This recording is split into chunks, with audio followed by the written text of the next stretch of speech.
Hello and welcome to the Context Machine, episode number 607. Take two. I'm Bryan Jeff.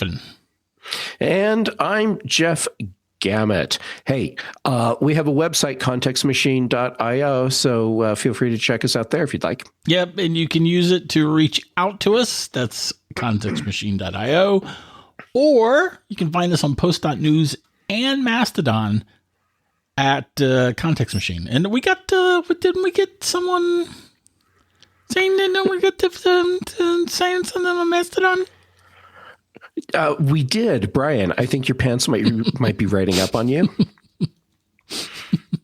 Just saying. Anyhow, yeah, Tony Lawrence, he shot us a message on Mastodon, and he was sharing his take on touchscreen Macs. And for his take, or against? He's in favor of touchscreen Macs. Right. Yeah. And he wrote a blog post about it. And so, hey, Tony, thank you for sharing that with us. That was really cool. Indeed. I appreciate it. You know what? I'll even put it in our show notes. What an interesting concept. Yeah. So everyone else can go and read Tony's thoughts on touchscreen Macs. Yes. Do that. Jeff Gamet, right? Is that who I'm talking to? Bryan Chaffin. I mean, you're Bryan Chaffin. I'm not Bryan Chaffin. Yeah. Hold on. Let me make a note here. As we look down at our shirts, read the labels inside our jackets. Here's the thing. We got a couple things to talk about. The first thing, though, is like, do you want the good or the bad first? Okay, the bad. Let's do the bad first. You want to do the good? Yeah. Okay, find the good first. It's a matter of perspective. I mean, what you're thinking is good. It might be bad from my perspective, or are you thinking good because you're going to get me like riled up or something? Oh, well, it could go either way. However, I'm actually talking about the old. It's not old, but it's not new. It's not old. Anyway, Justified. I just started. This was I think it was a TNT show. Holy crap, TNT. I think it was TNT. It might have been. It was, because the same company owns USA, TNT, and FX. So it's Fox. It was a Fox property, at least at some point. Mm-hmm. And Ichabod is, as usual, really riled up about this. Well, I mean, Ichabod loves his TV. It's just kind of how he is. So, yeah, anyhow, Justified. That's the one with Timothy Oliphant. Oliphant, yep. And he plays U.S. Marshal Raylan Givens, and the show is set in Appalachia. I have said before, long-time listeners of the show, going back to our Apple Context Machine days, will remember me saying that this was like the best hour-long drama on TV. Mm-hmm. Okay, here's the thing. Yes, I do remember you saying that. I never actually watched the first season. I came to the show like in the second season, and it was so good that it hooked me. And I was intending to go back and watch the first season, but this was before the streaming services, and I never bought it. I actually intended to, but I didn't buy it. And it's such a good show. So I saw it that it was on Hulu, and I started it over just a couple days ago. I think I'm like 7 episodes in. It is such a good show. Timothy Oliphant is so amazing. The whole show is cast so well. The fellow that plays Boyd Crowder. I'm going to look it up. Walton Goggins. Yes, Walton Goggins. I just know this stuff off the top of my head. How did you know that? Because I did a Google search while you were talking. So I brought up a list of the cast. Ah, excellent. He was also in Django Unchained. Played one of the enforcer hooligans that worked for. That's why I recognize him. Okay, Leonardo DiCaprio.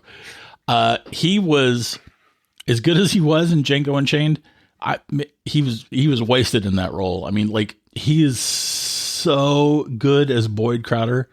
He is so good. He commands the screen, and he's got to go up against Timothy Oliphant a lot.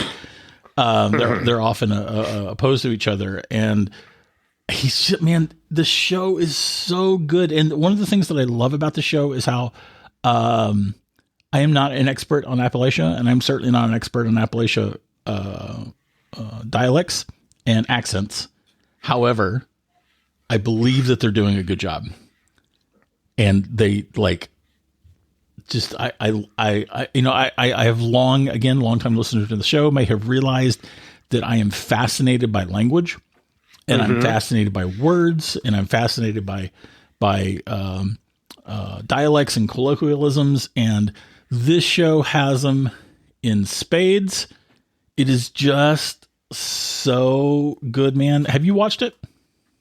I have not. And I'm looking at this, ran from 2010 to 2015. Yeah, there were 5 seasons. So when I get invested in it, I know that I have a whole package. It's not going to drop me partway through because the series got canceled at the wrong time. Yeah, 8 years ago now, it ended. So you can probably safely watch it knowing that it'll make it to the end. Probably pretty safe bet. Yep. Oh, wait. Is Justified coming back in 2022? No. Well, first of all, coming in summer 2023. Although FX has, yet to announce a premiere date, the series is slated to debut in summer 2023. Wait, I need a link to this immediately. All right, hold on. Let me is it bring this up for you. Yeah, is it starring the same people? I don't know. Is it a reboot or is it a return? What is this? I need to know. Justified revivals. I've got one here. I've got one on Outkick. The one that I found was on Gold Derby. 2 sites that we visit all the time, or have never heard of. It's one, but here's the thing. It turns out we don't actually need to know about a site to have Google rank something high for us. Yeah, the show is coming back in 2023 for a limited 8-episode run. Oh, that's fantastic, man! What a great time for me to have begun watching it again. So how about if I give you the link to FX Networks write up about this, because it's their show. What I don't understand. And yes, Timothy Oliphant is back. Walter Goggins, Joelle Carter, Erica Tazel. Yeah, look at that. Jacob Pitts, Nick Searcy. Erica Tazel, she's amazing. Nick Searcy is amazing as Raylan's boss. Jacob Pitts was great as sort of like a little brother almost. Another March. And they're bringing back Jared Burns. I don't know how to pronounce his first name. His Win Duffy was so creepy. Such a bad guy. So this is all making sense for me now. I read an article a week or two ago where they were talking with Timothy Oliphant about filming one night, and they were in like a kind of a grungy part of whatever city they were filming in, and there was like a gang battle that happened. Cars just drove through the barricades, right through what they were doing. People actually really shooting guns back and forth at each other, and while they were filming. And so the cast and crew, they're like diving behind cars and everything else that they can find to protect themselves. And yeah. Huh. So no one in the cast or crew was hurt, like physically hurt, but of course they were incredibly stressed. So Timothy Oliphant, he went to the directors and producers because they were going to. They were like done at that point for the night. And the next day they were going to do some other filming. And he was like, yeah, this is really messed up. We all need a day off. And they agreed. So they actually skipped a whole day of filming just because they had such a traumatic night. Huh. I didn't realize until now, this was all the same thing. And anyhow, there you go. All right. So Bryan, your show's coming back. Yeah. So the images that are on the FX Network's page site for the show, though, this is for the original show. Walter Goggins is not coming back, according to this one article that I'm reading.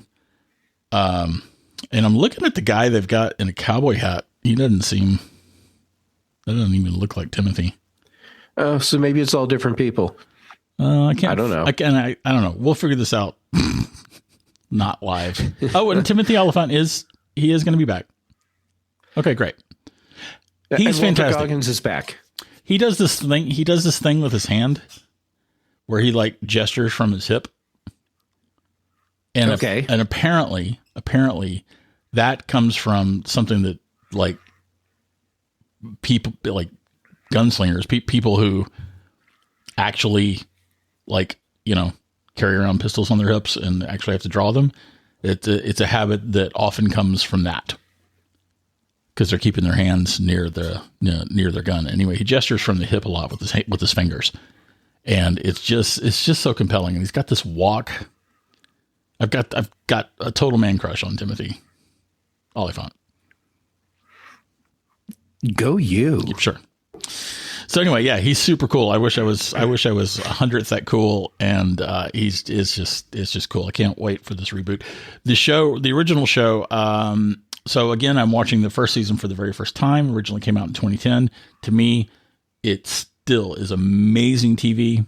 And there has been a lot of amazing TV in the last 15 years, but that's a great show, and I highly recommend it. Awesome. And there's new episodes coming summer 2023. Very exciting. Now, I have another show that I didn't actually recommend. Anyway, my question, did you watch Black Adam yet? Because I know you were interested in seeing it. No, you were interested in me watching it. I mean, I was curious about it. And this is a testament to how strong and deep our friendship is, because I'm still talking to you. I did watch Black Adam. Yes. And I did not enjoy the movie at all.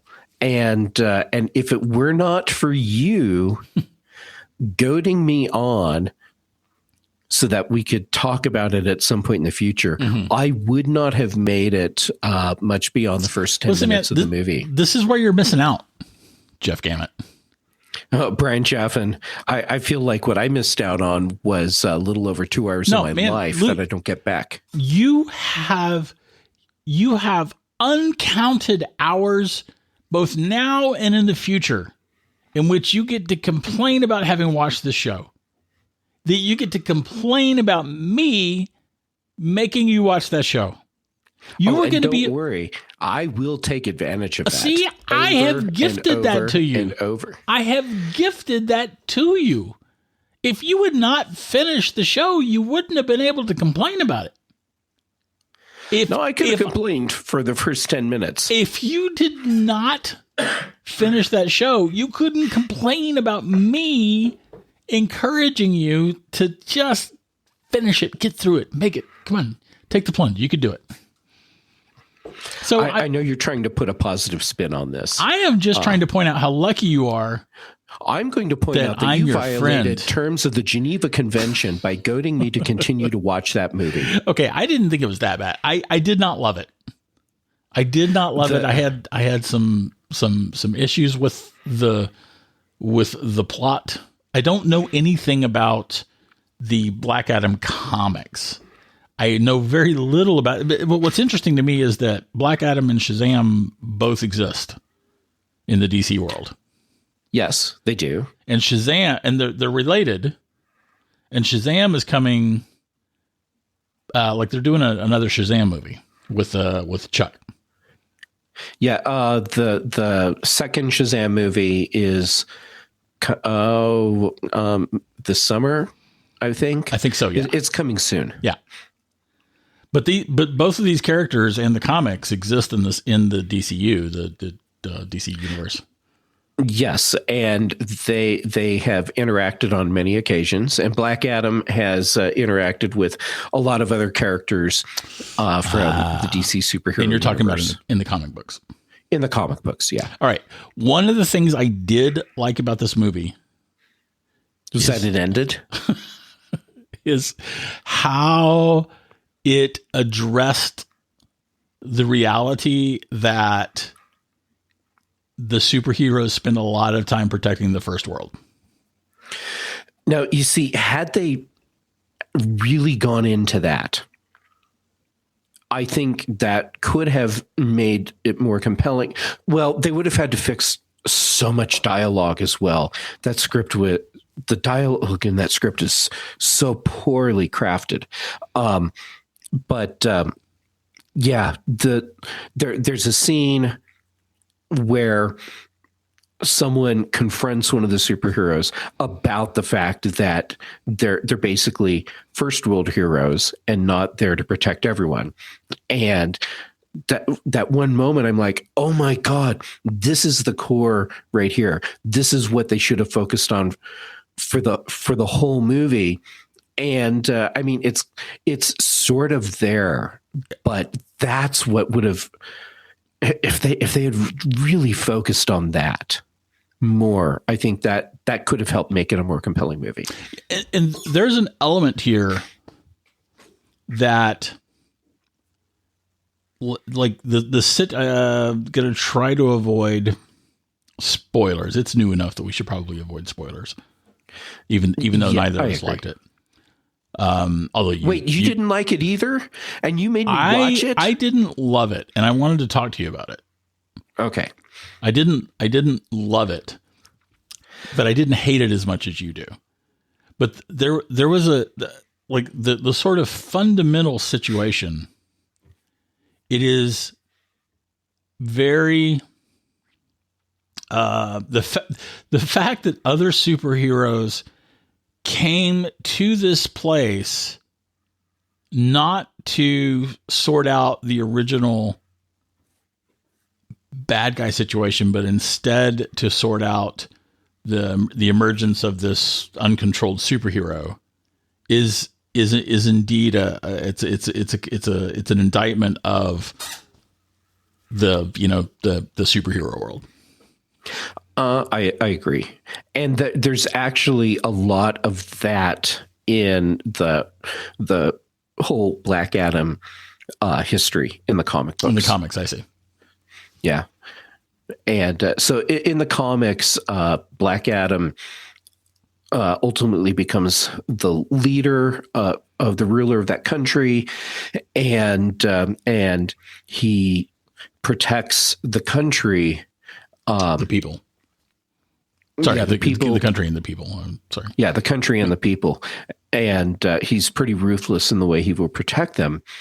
And but every now and then, excuse me, he ends up involved in other things. And I mean, the whole Black Adam thing, it's a really interesting character because you have this anti-hero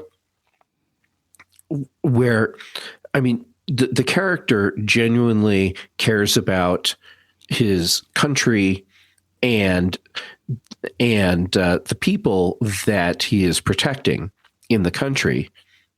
And at the same time, he doesn't have the same morals and standards and guidelines that the like U.S. first world superheroes work under. At least except for when they go dark or when they go bad. But that's another issue. Yeah, but then that's the thing. They went bad. And fair Black point. Adam, he's just this guy. And well, I mean, there's more to it than that, but he's this guy, and this is just who he is. And he doesn't have to be the dark version or the one that went bad and then he was saved. He is who he is, and he will ruthlessly do the things that he feels are necessary to achieve the goals that he thinks are right. Did you watch any of the sort of behind the scenes featurettes? Are you kidding? After getting through the movie, why would I want to go through any more? Trust me, just watch them. I'm kidding. In one of them, so first of all, Dwayne Johnson, The Rock, who goes by Dwayne Johnson these days, DJ as I like to call him when we get together. He makes it very clear that making this movie was important to him. That does not surprise me at all. And he says very specifically, the Black Adam was the first superhero that looked like him when he was a kid. That was one reason why he wanted to see this made. And because Black Adam does in fact have brown skin. I think in some of them, am I correct? Some of them he's actually black skinned. No. I've never seen a comic book where he's black skinned. Excuse me. But he does have darker skin. So, and in general, most of the superheroes are white in both the MCU and the DCU. Yes. So, yep. Making this was important to him, he said. And that is why I'm surprised it wasn't better. and it was, the effects were amazing. The CGI is amazing. The way they bring that world to life, this country that doesn't actually exist, and the way they like bring the buildings together and they essentially have this new and ancient architecture existing side by side. Beautiful. It's a beautiful movie. Yeah. There's a lot of really good cinematography in the movie. There are a lot of really good visual effects, and yet it's mired down by this, what I feel is a bad script. Way too much convenient stuff in it.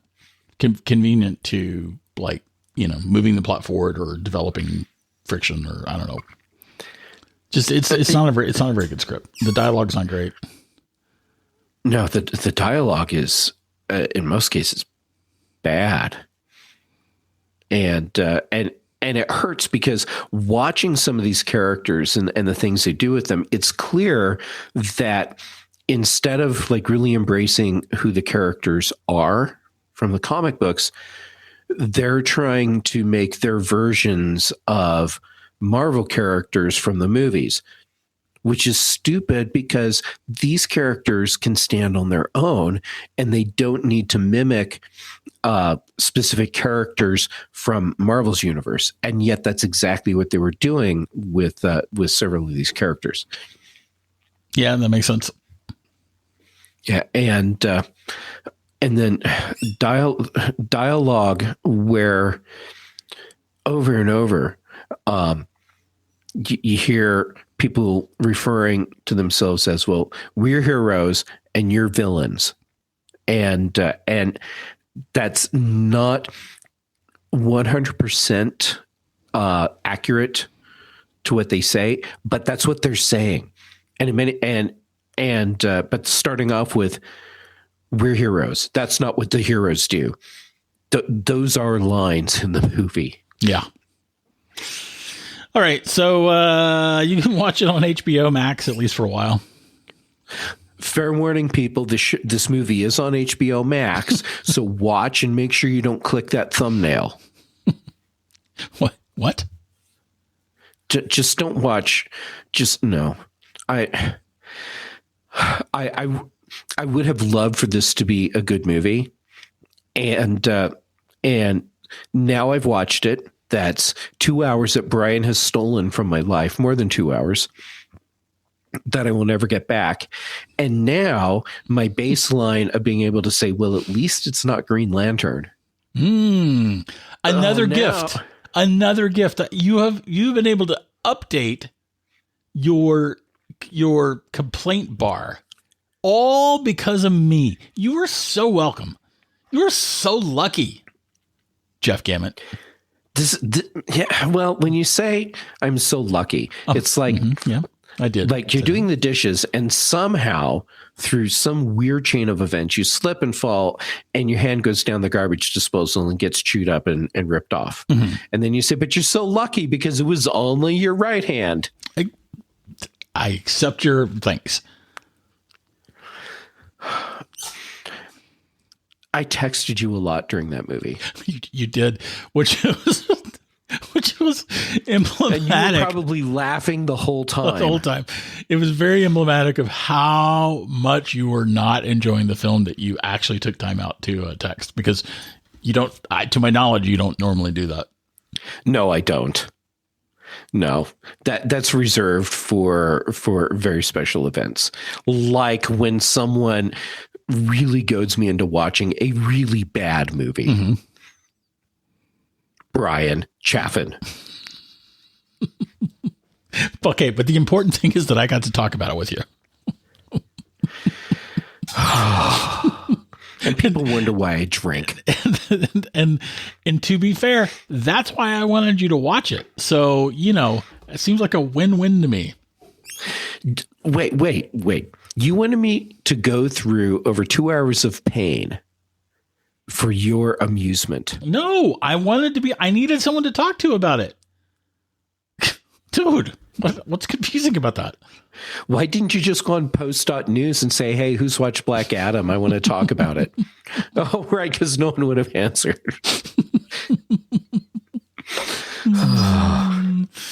Yeah, Twitter.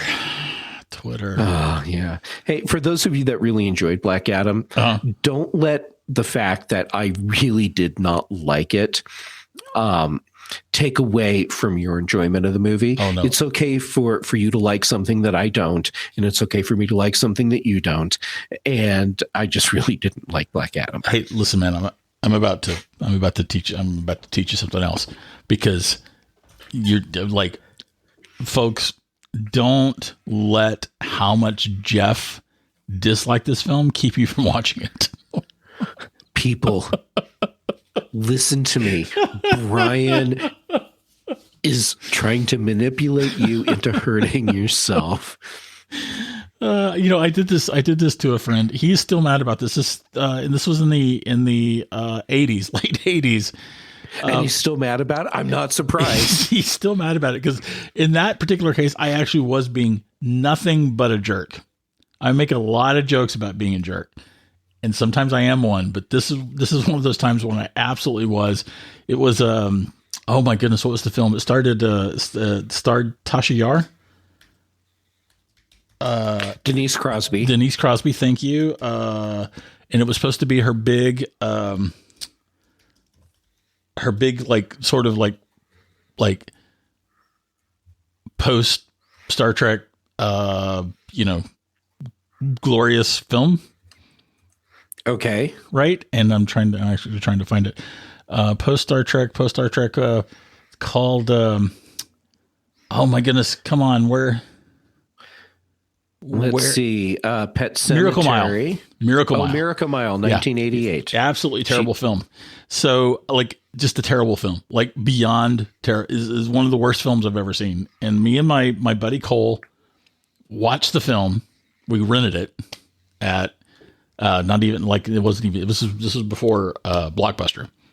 So we got it probably like at the wow, you're old. I am. We got it at like a convenience store that also had VHS tapes for rent, and they were open all night. So, we could go by after work and get one, right? So we get the Miracle Mile, we watch it. It was unbelievably bad. Dialogue, premise, execution, effects, resolution. Like, it's just an unbelievably bad film. So what we did, and by we, I mean I did, is go to my buddy Dave, not Dave Hamilton, different Dave, and go, dude, man. Because Dave Hamilton still talks to you. Correct. And it's like, Dave, you got to watch this film, man. It's so good. And listen, stick through it. Stick through it to the end. You might want to like stop at some point, but don't stick with it all the way to the end. Wow. And one of the most obnoxious things I've ever done. And I mean, don't get me wrong, Cole, I don't know that Cole was like, but Cole didn't like stop me or correct me. Anyway, Dave's still mad at me to this day. This occasionally comes up. He's not happy with me. All right. So I looked this up on IMDb. Uh-huh. And wow. So the description is: a young man hears a chance phone call telling him that a nuclear war has started and missiles will hit the city in 70 minutes. Stars Anthony Edwards. Yes, Anthony Edwards. That's right. And Denise Crosby's in it too. And she's like a Defense Department bigwig who's hanging out at the diner. As one does. As one does when you're a Defense Department bigwig. And I'm looking at a little bit of the trailer, and it's possible that I saw this movie not in a theater, and most likely with alcohol consumption happening. It supposedly came out in 1988, and I watched it in Montrose in 89. So it was pretty quick out to VHS back at a time when that wasn't necessarily a thing. Anyway, terrible movie. You guys should watch it. Let me know what you think. All right. So new rule, everyone. When Brian says, hey, you should watch something, don't. No, Justified is great. Justified is actually great. You know, I was looking forward to checking this out, but now I'm not so sure. I'm kind of worried that you're setting me up. No, in no way whatsoever. And to me, I didn't set you up with Black. I didn't tell you that it was great. I told you that I asked you if you watched it. I was hoping that you would watch it because I wanted to be able to discuss it with you. Right? And I think I even said I can't remember exactly how I said it, but I didn't at any point I didn't Dave you. I didn't Miracle Mile you. No, you didn't Miracle Mile me. Hey, we have a new thing in our lexicon now. Yeah, you did not Miracle Mile me with this one. Right. By the way, I do feel very bad about doing that to Dave. I am not proud of being such a jerk. So I might have been laughing, but it's only because I'm embarrassed. The fact that you do feel remorse for that, it means that there is still some hope for you. Oh, thank you. Thank you. By the way, our friend Caroline just told me to say hi to you. Oh, Caroline. It's been a long time since I've seen Caroline, and she's awesome. And I miss her. I'm telling her she just got a shout out in the show. Right. Okay, Jeff. Do we have time? How long are we? Like we went. Oh no. Okay, we're doing fine. We're 33 minutes into our half-hour show. I have no idea. 33 minutes into a half-hour show. So let's get to our third topic. Oh my God. That Black Adam discussion felt like it was hours. Glucose monitoring, non-invasive glucose monitoring. You and I talked about this on the Apple Context Machine, the earlier iteration of the show, years and years ago. We've talked about it probably a few times, and I'm sure that I've talked about it elsewhere. I would imagine you have too. Oh, yes. Yes. And the thing is, so Apple was supposedly working on this. The idea is to measure your glucose. What is the actual thing? What is the technical term for what's being measured? Glucose content. It's not your glucose content. Your glucose levels. Glucose levels. Thank you. Sure. Let's go with that. In your bloodstream. And to be able to do so without sticking a needle in your arm or pricking your finger or doing any of the things that diabetics normally have to do. There is some stuff that can be like inserted in your skin. Yeah, well, yeah. There's a patch thing that gets attached to your skin, and then it's still invasive, and the patches have to be replaced every couple of weeks. Right. So what Apple has been working on has been one of the holy grails in the medical industry world, and that is non-invasive glucose monitoring. Non-invasive glucose. Yes. And Apple is not the only company working on this. I'm totally taking your thunder. That's good. Take it. And I'd say I'm sorry, but Black Adam. Yeah, fair enough. So take it. The thunder.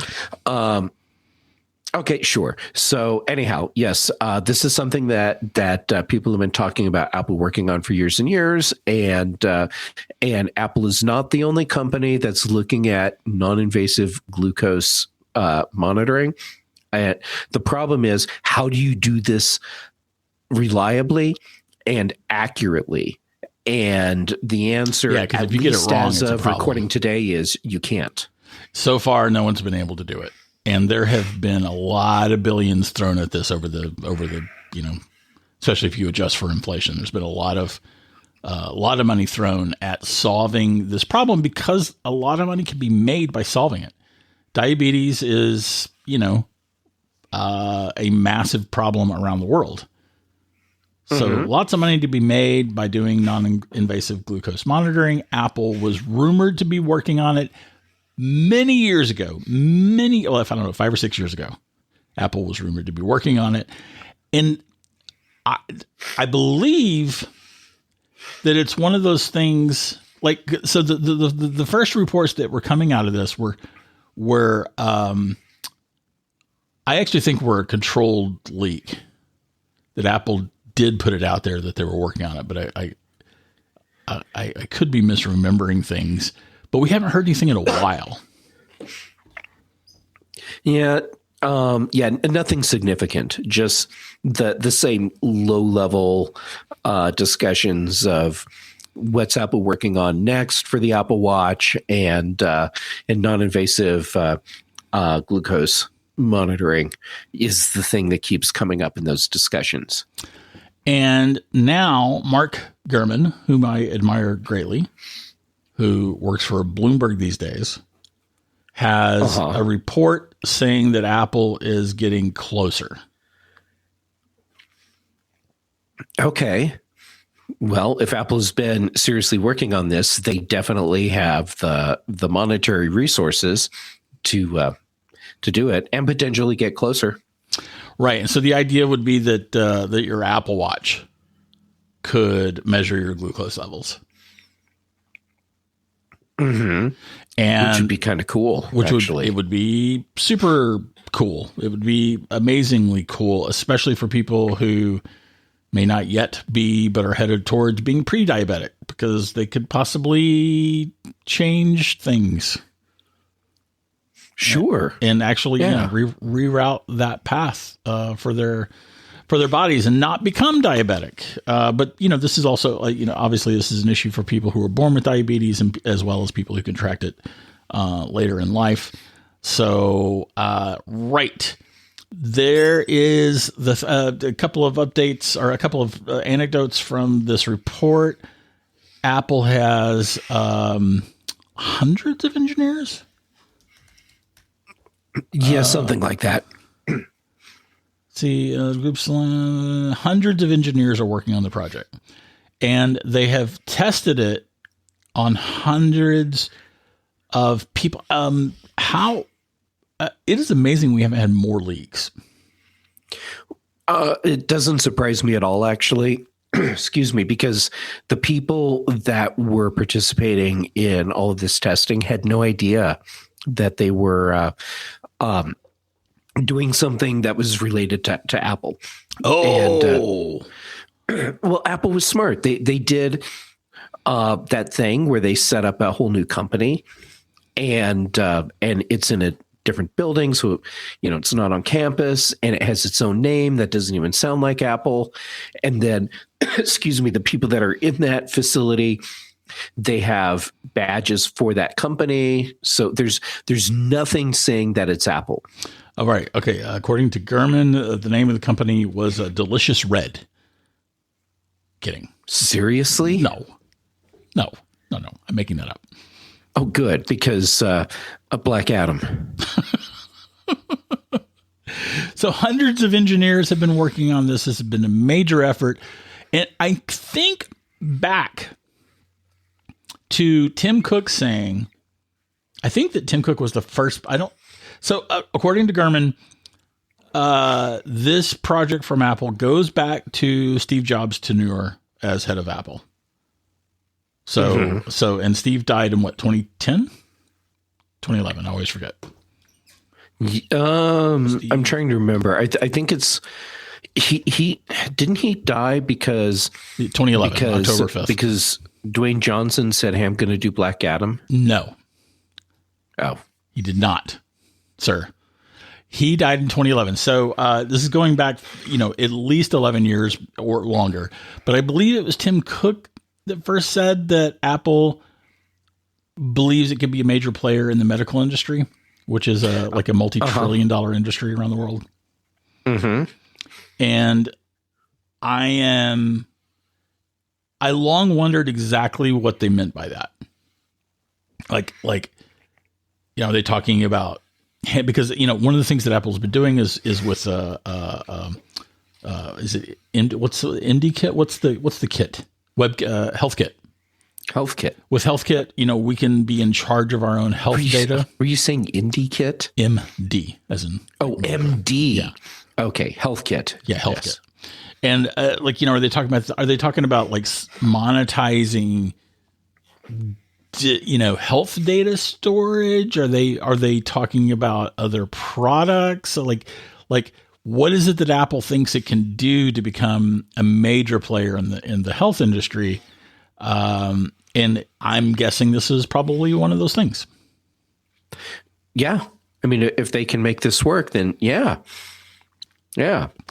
One of the things that I have seen people talking about and saying, well, no, Apple can't do this. They won't do this, even though they've been testing.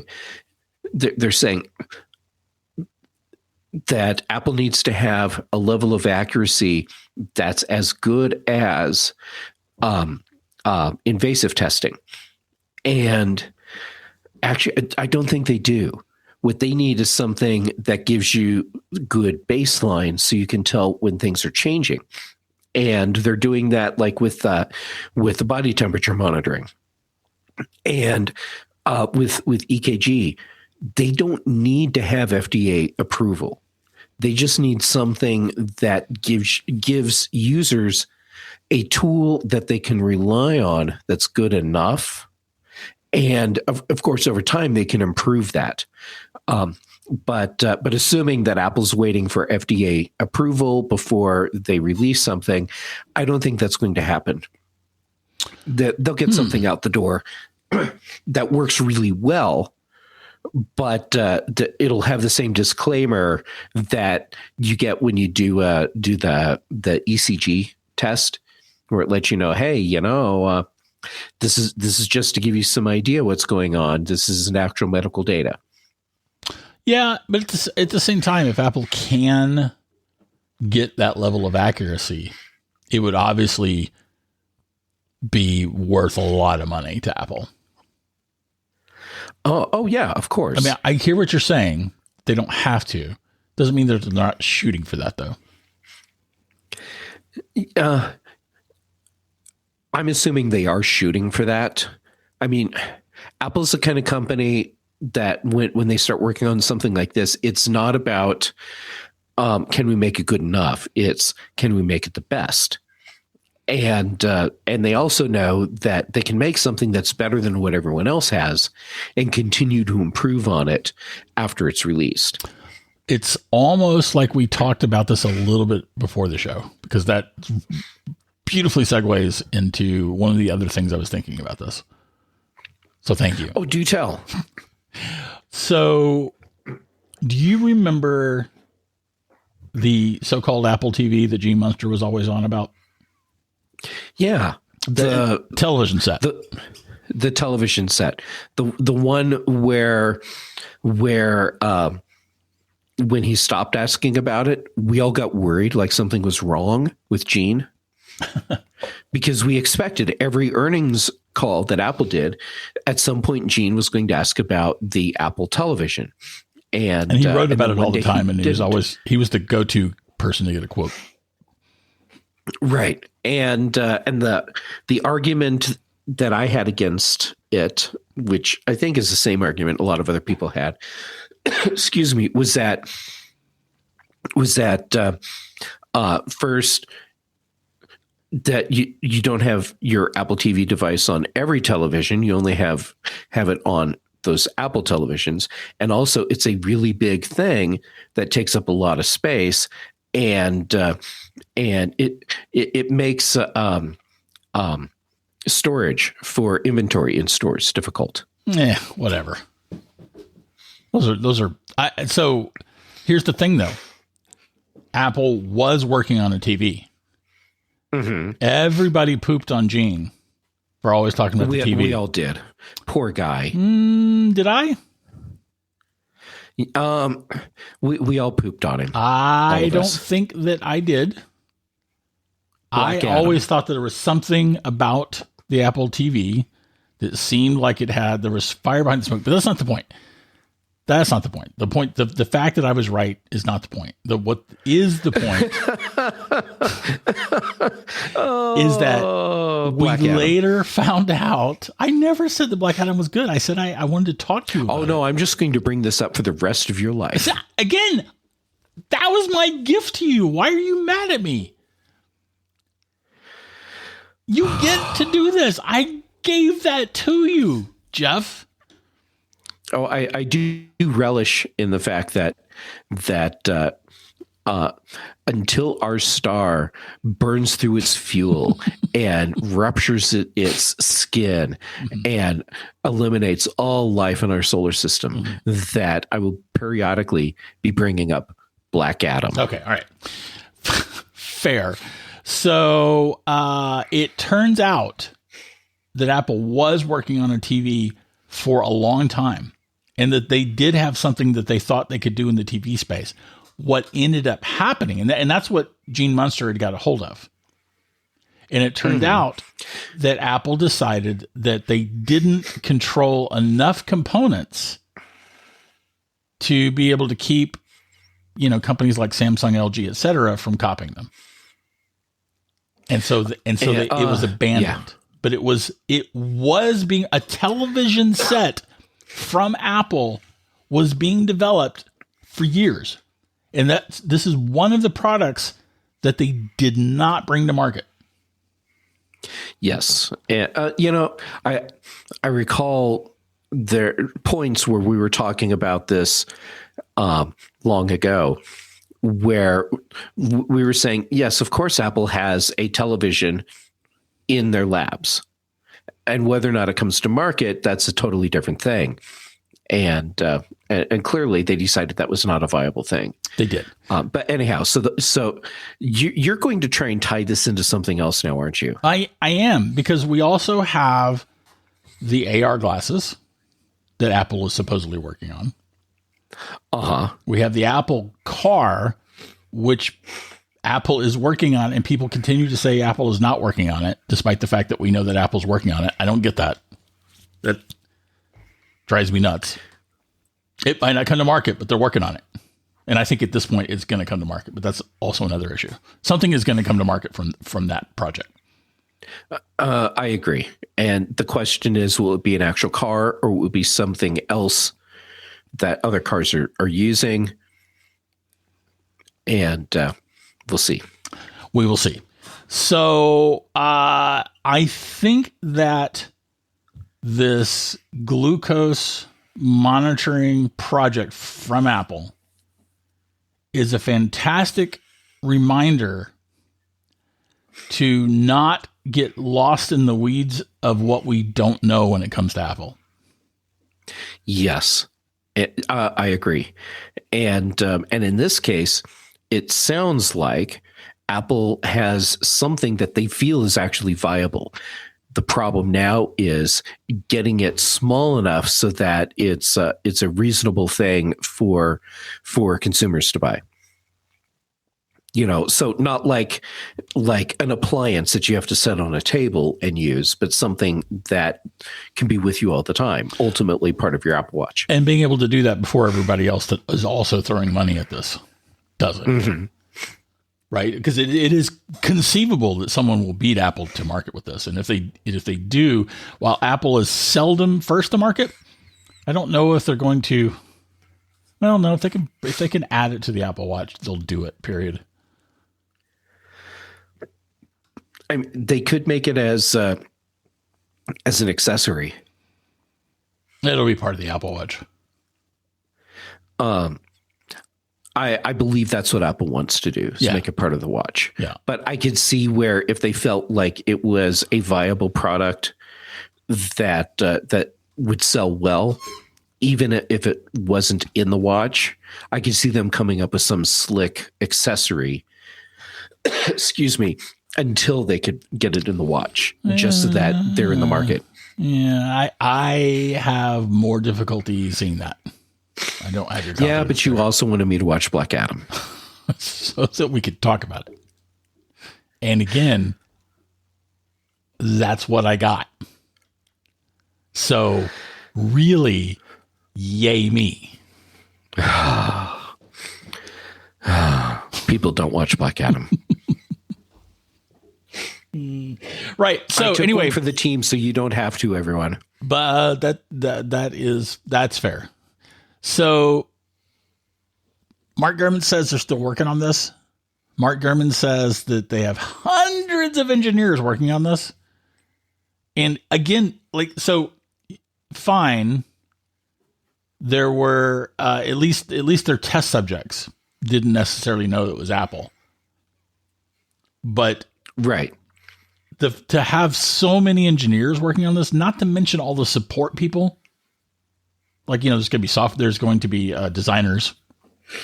There's certainly going to be, office support people. Mm-hmm.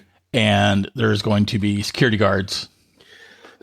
There's going to be HVAC engineers in that building. They may well not know who they're working for. There's going to be, that's a lot of people for us to have gotten as little information as we have. Yeah. And my assumption is that most of the people that were working as part of that company didn't realize that they were actually working for Apple. That does seem to be it'd be a great way to avoid leaks. That's true, but we haven't gotten in. I mean, there haven't been leaks about hey, there's this other company that's working on this. Yeah, well, that company was eventually brought back in-house. So, which company? The glucose, XDG team. Yeah, they were brought in and made part of that team. Oh, it operated its own startup called Avalante Health LLC. Yeah, that's right. That is such a great name. That reminds me of what was the Silicon Valley company? Aviante. Right? Oh, yeah. Am I getting that right? I think you're getting it right. Silicon Valley company. But I mean, the name that Apple came up with, doesn't that sound just like a nonsense sound name for a medical company? Yeah, it does. That's a good one. Avalante Health LLC. Yeah, that's good. Yeah. So they were working for that company. But now it's the XDG team in yes. Apple. Yes. Yeah. So they were brought back into the company proper and are part of the XGT. I can't even XDG. spell today. Thank you. I usually spell XDG, but that's just the day. Yeah, but you're weird like that. The startup was run out of a small, as I'm quoting Mark Gurman, the startup was run out of a small office building in Palo Alto, about 12 miles from Apple's headquarters. Team members had Avalante employee badges rather than ones from Apple. That strategy kept Apple's work under wraps during human trials, as well as its efforts to gain patents and line up partners. Project began in 2010. Okay, so I guess we actually have a date for that. Apple co-founder Steve Jobs, dealing with his own health problems, directed the iPhone maker to buy the company. It was a startup. They purchased a startup called Rare Light because they're using photonics. They're using like a photonic sensor to try to solve this. So Apple bought Rare Light. And then, but that's where Bob Messerschmidt was for a while. Okay. Apple tapped Bob Messerschmidt, Rare Light's founder, to kick off his own work on a glucose monitor, which was initially codenamed E68. Messerschmidt now runs a health company called Core Health, so he's gone from Apple. I might be mixing him up with someone else too. So probably Dwayne Johnson. Probably not. So don't worry. I'm going to find all kinds of ways to bring in ham-fisted and subtle Black Adam references for a long time. I approve this message. That's good. I'm again, I have gifted you this, and I really feel like you should be thanking me. What do you think, folks? Should Jeff thank me for giving him so many opportunities? You can let us know at Context Machine. You can reach me at Geek Tales. Yeah, and you can reach me, Jay Gammett, on all the socials. I should start up a new one.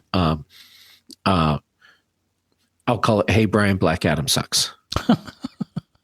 By the way, it was Linda Gusha who had sent me the link to the article that Mark Gurman wrote. Oh, thanks, Linda. Yeah, thanks for sure. Listen, on that note, hey man, let's do this.